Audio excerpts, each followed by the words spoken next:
Hello guys, আপনারা দেখতেছেন সুস্বাদু চটপটি রেসিপি। এই সুন্দর মজাদার এই চটপটি রেসিপিটি বাসায় বানানোর জন্য অবশ্যই আমার এই ভিডিওটি সম্পূর্ণ দেখবেন। ওয়াও, কি একটা আকর্ষণীয় চটপটি দেখা যাচ্ছে। তো চলুন এই চটপটি বানানোর রেসিপিটা আমরা দেখে নেই। প্রথমে এই বুটগুলো দিয়ে একটু পানি দিয়ে ভিজিয়ে রাখতে হবে অনেক সময়, 4-5 ঘন্টা তো নিম্নত ভিজিয়ে রাখতেই হবে। এরপরে এটা ভালো করে ধুয়ে তারপরে পানি দিয়ে এটাকে সিদ্ধ করতে হবে। সিদ্ধ করার সময় একটু লবণ দিয়ে নেবেন। তো আমাদের সিদ্ধ করা শেষ, এখন আমরা এটা রান্না করব। এই জন্য হলুদের গুঁড়া, লবণ, শুকনা মরিচ এবং সিদ্ধ আলু দিয়ে রান্না করতে হবে। আমাদের রান্নাটা প্রায় শেষ। দেখুন বুটগুলো কত সুন্দর সিদ্ধ হয়ে গেছে, একদম নরম হয়ে গেছে। তো এখন আমাদের রান্না শেষ, আমরা চটপটিটাকে এখন তৈরি করব। এর জন্য পেঁয়াজ, মরিচ এবং ডিম কুচি কুচি করে দিয়ে নিলাম।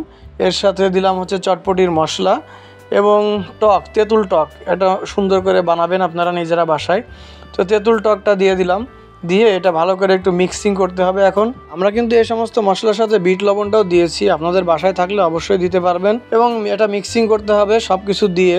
মিক্সিং করার পর এটাকে আরও একটু মজাদার করার জন্য আপনারা ফুচকা দিতে পারেন, এবং ফুচকাটা যদি কড়া ভাজা হয় তাহলে আরও বেশি ভালো হবে। তো দর্শক, আমার এই ভিডিওটা দেখতে দেখতে আপনারা অবশ্যই লাইক এবং কমেন্ট করে দিবেন। ভিডিওটা ভালো লাগলে শেয়ার করে দিবেন, এবং আমার এই চ্যানেলে যদি আপনি নতুন দর্শক হয়ে থাকেন অবশ্যই সাবস্ক্রাইব করে বেল আইকনটি বাজিয়ে দিবেন।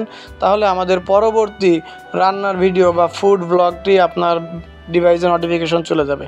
এবং সর্বশেষ আমরা যেটা করব তা হচ্ছে এটাকে আরও আকর্ষণীয় দেখানোর জন্য এর উপরে একটু ডিম কুচি কুচি করে দিতে হবে, যা দিলে আমাদের এই চটপটি স্পেশাল চটপটি রেসিপিটা আরও সুন্দর দেখা যাবে, আরও সুস্বাদু হবে এবং আকর্ষণীয় হবে।